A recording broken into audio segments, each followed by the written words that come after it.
મનસુખ ભવાની મારી ભોજા બાપાની મેરડી પર મારા દાદા ભાણા બાપાની મેરડી પર કેવડો ભરોસો છે મારા આજ એને મંદિરની માલિકો એને અંતરની માલિકો એમ કહે કે આજ મારી દેવીને આજ મોટી તડકો જવારો છે બાબા પણ બા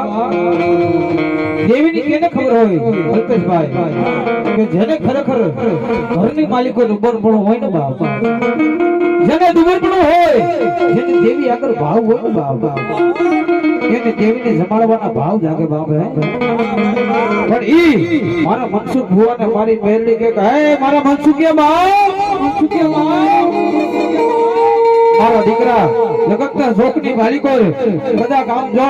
નોકરી વાળાના દીકરા કદા ખોશ જગતના સમયની માલિકો કદા કામ જો એક દીનો સમય બને કદા હોશિયાર બને બાપે પણ મારા દીકરા આજ મેં મેરડીએ બાવડું જાયલું છે ને આજ ભોજા બાપાએ બાવણું જાયલું છે આજ ભાણા બાપાએ બાવણું જાયલું છે ને બાપ જગતના શોખની માલિકો મારા દીકરા કદાચ આપજો તને હોશિયારો રહેવા દઉં ને બાપ તેથી જગતના શોખની માલિકો મને કાના વડારાને જોગી જાળવે મને મેરડીના નામના કાના વાવતા હોય બાપ